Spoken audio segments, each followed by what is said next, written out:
This video is only for education purpose. Investment से पहले financial adviser से ज़रूर एडवाइस लेनी चाहिए। हर कोई अपनी सेविंग को स्मार्ट तरीके से बढ़ाने के बारे में सोचता है। तो आज की इस वीडियो में मैं आप लोगों को बताने वाला हूँ कुछ ऐसे स्मार्ट तरीके जहाँ पर आप लोग एफडी से अच्छा रिटर्न बना सकते हो और स्टॉक मार्केट में भी निवेश करने की आप लोगों को ज़रूरत नहीं होगी, क्योंकि स्टॉक मार्केट में काफ़ी ज़्यादा उतार चढ़ाव देखने को मिलता है और एफडी का सभी लोगों को पता है, एफडी में काफ़ी कम इंटरेस्ट रेट देखने को मिलता है। तो यहाँ पर स्मार्ट तरीके से किस प्रकार आप लोग अपने निवेश को बढ़ा सकते हो।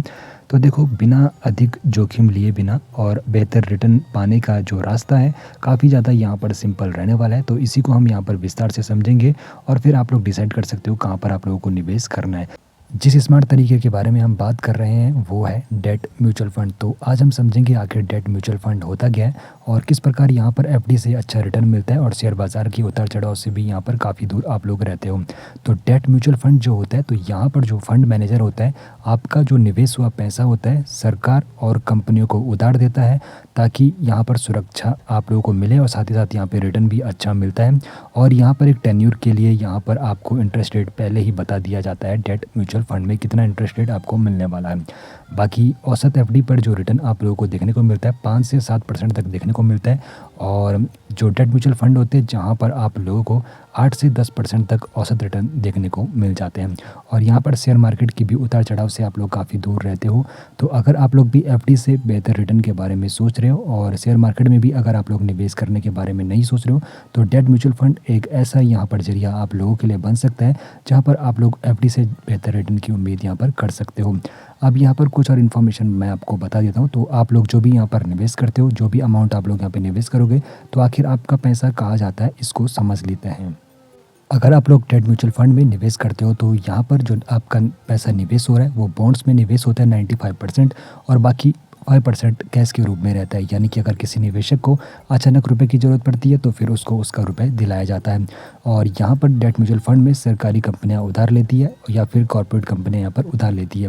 तो यहाँ पर बॉन्ड को यहाँ पर एक बार अच्छे से समझ लेते तो सरकार या फिर कंपनियों के द्वारा लिया गया एक ऋण होता है जिसके बदले में वे निवेशक को ब्याज देते हैं। तो यहाँ पर एक टेन्योर पीरियड रहता है जिसमें बताया जाता है कि आपको इतना % इंटरेस्ट रेट मिलने वाला है। तो इस प्रकार आप लोग बॉन्ड को यहाँ पर समझ सकते हो। अब यहाँ पर एक चीज़ मैं आपको बताने वाला हूँ। तो यहाँ पे जो बॉन्ड होते हैं एक सरकारी बॉन्ड होते हैं जहाँ पर जो निवेशक है सरकार को यहाँ पर रुपए देता है और फिर यहाँ पर जो सरकारी बॉन्ड है सबसे ज़्यादा सुरक्षित माना जाता है। और दूसरा होता है कॉर्पोरेट बॉन्ड। यहाँ पर जो निवेशक है तो कंपनियों को ये यहाँ पर वो लोन देता है और यहाँ पर ये भी सुरक्षित माना जाता है। लेकिन बॉन्ड में निवेश से पहले आप लोगों को उसकी रेटिंग भी चेकआउट कर लेनी चाहिए। अब देखो, अगर आप लोग सरकारी बॉन्ड में निवेश कर रहे हो तो अगर सरकार को शॉर्ट पीरियड के लिए यहाँ पर लोन चाहिए होगा तो वो ट्रेजरी बिल जारी करती है। और अगर सरकार को लंबे समय के लिए लोन चाहिए होगा तो वो फिर गवर्नमेंट सिक्योर्ड बॉन्ड रिलीज़ करती है जहाँ पर आप लोग निवेश कर सकते हो। अब आप लोगों को अपनी ज़रूरतें पहचाननी है, फिर उसके अनुसार आप लोग डेट फंड को चुनाव कर सकते हो। तो डेट फंड आप लोगों को यहाँ पर डिफरेंट मिल जाते हैं, लेकिन पहले तो आप लोगों को अपनी ज़रूरतों का पता होना चाहिए, उसके बाद आप लोग निवेश कर सकते हो। तो देखो, जिनको सबसे कम जोखिम लेना है तो उनके लिए गिल्ड फंड होता है, यहाँ पर काफ़ी ज़्यादा सुरक्षा होती है। उसके बाद अगर यहाँ पे जोखिम स्तर आप लोग कम रखना चाहते हो तो कॉर्पोरेट बॉन्ड फंड भी होता है, लेकिन यहाँ पर स्थिर रिटर्न देखने को मिलते हैं। लेकिन अगर आप लोग उच्च यहाँ पर जोखिम ले सकते हो जिसके लिए क्रेडिट रिस्क फंड होता है, जहाँ पर ज़्यादा रिटर्न के लिए यहाँ पे आप लोगों का जोखिम भी यहाँ पर थोड़ा ज़्यादा होता है। तो इस प्रकार आप लोगों को अपना चुनाव पहले कर लेना है। अब यहाँ पर अगला कदम क्या होने वाला है, क्या आप लोग भी ऐसी जगह निवेश करना चाहते हो जहाँ पर एफडी से बेहतर रिटर्न आप लोगों को मिले और साथ ही साथ शेयर मार्केट का जो उतार चढ़ाव है उससे भी आप लोगों को दूर रहना है। तो यहाँ पर मैंने आपको डेट म्यूचुअल फंड के बारे में अच्छे से समझा लिया है।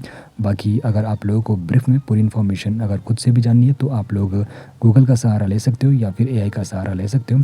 बाकी यहाँ पर अब आप लोगों के लिए एक प्रश्न बनता है, तो क्या आपका पैसा भी उतनी मेहनत कर रहा है जितनी आप कर रहे हो, क्योंकि आपको पता है एफडी पर काफ़ी कम इंटरेस्ट रेट देखने को मिल रहा है।